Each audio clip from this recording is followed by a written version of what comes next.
नमस्कार दोस्तों, स्वागत है आप सभी का स्टडी विद 87 यूट्यूब चैनल पर। और हम लोग आज उत्तर प्रदेश स्पेशल सीरीज़ से संबंधित महत्वपूर्ण एक और टॉपिक लेकर आए हैं, जिसका नाम है उत्तर प्रदेश के प्रमुख लोक नृत्य। उत्तर प्रदेश की सभी परीक्षाओं के लिए बहुत ही महत्वपूर्ण टॉपिक है। इस टॉपिक से ज़्यादातर प्रश्न परीक्षाओं में देखे गए हैं। उत्तर प्रदेश में बुंदेलखंड, ब्रज क्षेत्र, पूर्वांचल, मिर्ज़ापुर, सोनभद्र, अवध क्षेत्र आदि जितने भी महत्वपूर्ण क्षेत्र हैं और इन क्षेत्रों में कौन से लोक नृत्य प्रसिद्ध हैं, ये लोक नृत्य क्यों किए जाते हैं, तो इन सभी जानकारी पर आधारित यह वीडियो इस चैनल पर उपलब्ध कराई गई है। तो आइए शुरू करते हैं वीडियो को। तो सबसे पहले देख लेते हैं बुंदेलखंड के लोक नृत्य के विषय में। बुंदेलखंड में कौन कौन से लोक नृत्य हैं और क्यों, किस उत्सव पर किए जाते हैं।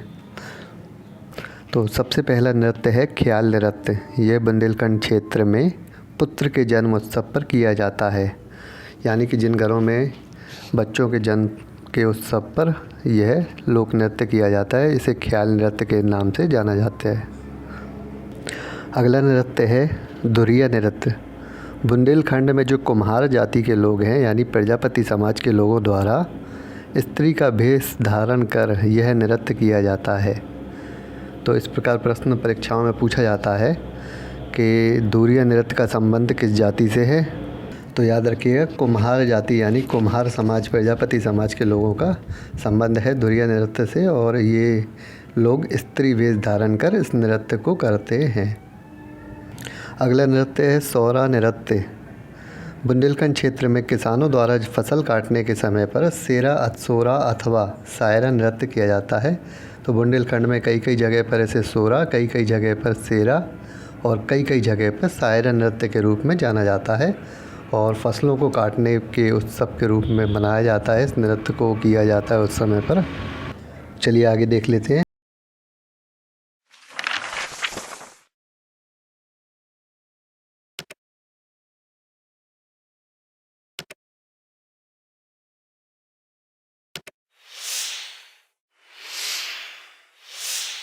आगे भी बुंदेलखंड से संबंधित और अन्य नृत्य हैं।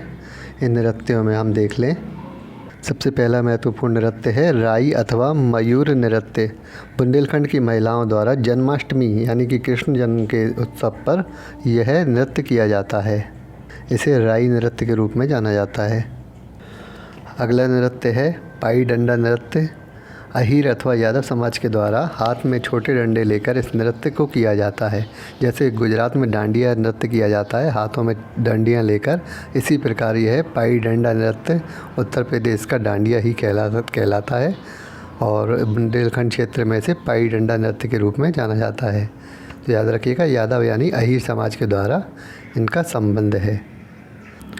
अगला नृत्य है कानरा नृत्य। बुंदेलखंड क्षेत्र में धोबी समाज के द्वारा विवाह के उत्सव के समय पर यह कानरा नृत्य किया जाता है। तो देखिए, याद रखिएगा, कानरा नृत्य का संबंध धोबी समाज से है, जबकि पाई डंडा नृत्य जो है उसका संबंध यादव समाज यानी अहीर समाज से है। और बुंदेलखंड के इन लोक नृत्यों से अक्सर प्रश्न परीक्षाओं में पूछे जाते हैं। उत्तर प्रदेश की सभी परीक्षाओं के लिए बहुत ही महत्वपूर्ण पॉइंट हैं, तो इन सभी पॉइंट्स के विषय में याद रखिएगा। चलिए देखते हैं अगले लोक नृत्य के विषय में, जो ब्रज क्षेत्र से संबंधित हैं। तो ब्रज क्षेत्र का सबसे महत्वपूर्ण नृत्य है चरकुला नृत्य। कई बार परीक्षाओं में पूछा भी गया है, तो याद रखिएगा चरकुला नृत्य क्या होता है, देख लेते हैं। 108 दीपों का एक पिंजरा अथवा चरकुला सिर पर रखकर महिलाओं द्वारा नृत्य किया जाता है। सबसे ऊपर हमारा जो थंबनेल लगा हुआ है वीडियो से संबंधित, उसमें हमने इस चित्र को दर्शाया है। कई बार प्रश्नों में इन लोक नृत्य को मिलान के रूप में भी पूछा जाता है। तो याद रखिएगा, चरकुला नृत्य का संबंध है महिलाओं द्वारा जो नृत्य किया जाता है सिर पर 108 दीपों को रखकर। अगला नृत्य है घड़ा नृत्य। ब्रज क्षेत्र में रथ पहिए के ऊपर घड़ा रखकर यह नृत्य किया जाता है, तो घड़ा नृत्य कहलाता है। इसके अलावा सबसे महत्वपूर्ण नृत्य है लठमार होली नृत्य। यह लठमार होली का जो उत्सव होता है उस समय पर यह नृत्य किया जाता है। ब्रज क्षेत्र के बरसाना एवं नंदगांव क्षेत्र में लठमार होली नृत्य किया जाता है। और आने वाली वीडियो में हम उत्तर प्रदेश के सभी महत्वपूर्ण जो उत्सव हैं, महोत्सव मनाए जाते हैं, उनके विषय में भी एक वीडियो स्पेशल चैनल पर प्रोवाइड कराएंगे। चलिए देखते हैं अभी आगे के हमारे जो नृत्य हैं यह पूर्वांचल क्षेत्र से संबंधित हैं। उत्तर प्रदेश के पूर्वांचल क्षेत्र के कुछ महत्वपूर्ण लोक नृत्य हैं, तो उनके विषय में भी देख लेते हैं। सबसे पहला नृत्य है कठघोड़वा नृत्य। तो पूर्वांचल क्षेत्र में कृत्रिम घोड़ा लेकर नृत्य किया जाता है। फिल्मों में या सीरियल्स में आपने देखा होगा, कुछ लोगों द्वारा घोड़े के आकार के वस्त्र धारण किए जाते हैं और उन पर उसके साथ डांस किया जाता है, नृत्य किया जाता है। तो यह पूर्वांचल क्षेत्र का नृत्य है जिसे कठघोड़वा के नाम से जाना जाता है। अगला नृत्य भी बहुत ही महत्वपूर्ण है, धोबिया नृत्य। पूर्वांचल में धोबी समाज के द्वारा शुभ मांगलिक अवसरों पर यह नृत्य किया जाता है। तो याद रखिएगा, पूर्वांचल से संबंधित है धोबिया नृत्य। इसके अलावा अगला महत्वपूर्ण नृत्य है नटवरी नृत्य। तो यह अहीर समाज यानी यादव समाज के द्वारा यह नृत्य नक्कारों की धुन पर किया जाता है। ढोल नक्कारे जो बजते हैं इनकी धुन पर यादव समाज के द्वारा यानी अहीर समाज के द्वारा इस नृत्य को किया जाता है, जिसे नटवरी नृत्य कहा जाता है। अगला नृत्य है पासी नृत्य। पासी समाज के द्वारा 7 अलग अलग मुद्राओं में युद्ध की भांति यह नृत्य किया जाता है। बहुत ही महत्वपूर्ण नृत्य है। याद रखिएगा, इस नृत्य में जो है युद्ध की 7 मुद्राएं दिखाई जाती हैं और युद्ध की भांति यह नृत्य किया जाता है। पासी नृत्य कहलाता है पूर्वांचल क्षेत्र में। तो ये सभी उत्तर प्रदेश के पूर्वांचल नृत्य से संबंधित थे। आगे हम देख लेते हैं मिर्ज़ापुर सोनभद्र क्षेत्र के कुछ लोक नृत्य भी महत्वपूर्ण है जिनसे प्रश्न पूछे जाते हैं। तो मिर्ज़ापुर सोनभद्र क्षेत्र का जो प्रमुख लोक नृत्य है कर्मा लोक नृत्य, जिसको कई बार परीक्षाओं में पूछा गया है। कर्मा व सीला नृत्य जो है यह नृत्य खरवार जनजाति के द्वारा किया जाता है। एक जनजाति है उत्तर प्रदेश में, मिर्ज़ापुर क्षेत्र में पाई जाती है, जिसके द्वारा कर्मा व सीला नृत्य किया जाता है। चलिए अगला नृत्य है ठडिया नृत्य।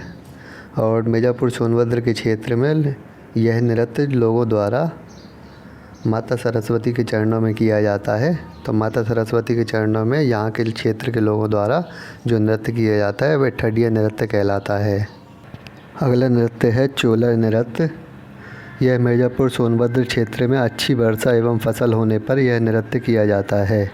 पीछे हमने बताया था कि बुंदेलखंड क्षेत्र में जब फसल अच्छी होती है उसको काटने पर सोरा नृत्य किया जाता है, और मिर्ज़ापुर और सोनभद्र क्षेत्र में जब अच्छी फसल होती है तो यह चोला नृत्य किया जाता है। चलिए आगे देख लेते हैं, अवध क्षेत्र के लोक नृत्य के विषय में भी देख लेते हैं। अवध क्षेत्र के कुछ महत्वपूर्ण नृत्य हैं जोगनी नृत्य, कालाबाजी नृत्य और फरहु नृत्य। तो तीनों के विषय में देख लेते हैं।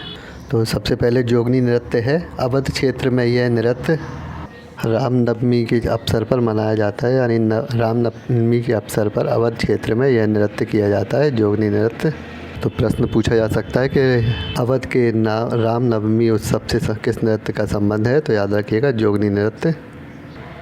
अगला नृत्य है कलाबाजी नृत्य। अवध क्षेत्र में ही कलाबाजी नृत्य भी किया जाता है। नाम से ही समझ आ रहा होगा कि किस प्रकार का नृत्य हो सकता है। अगला नृत्य है फरुहाई नृत्य। अवध एवं पूर्वांचल क्षेत्र में यह नृत्य अहीर समाज के द्वारा पाँव व कमर में घुंघरू बांधकर लाठी डंडों से किया जाता है। तो यह नृत्य दोनों जगह से प्रसिद्ध है, पूर्वांचल क्षेत्र में भी किया जाता है और अवध क्षेत्र में भी। किस प्रकार का नृत्य है? अहीर समाज यानी यादव समाज के लोगों द्वारा पाँव और कमर में घुंघरू बांधकर लाठी डंडों के साथ यह नृत्य किया जाता है, फरुहाई नृत्य। बहुत ही महत्वपूर्ण नृत्य है, याद रखिएगा इसके विषय में।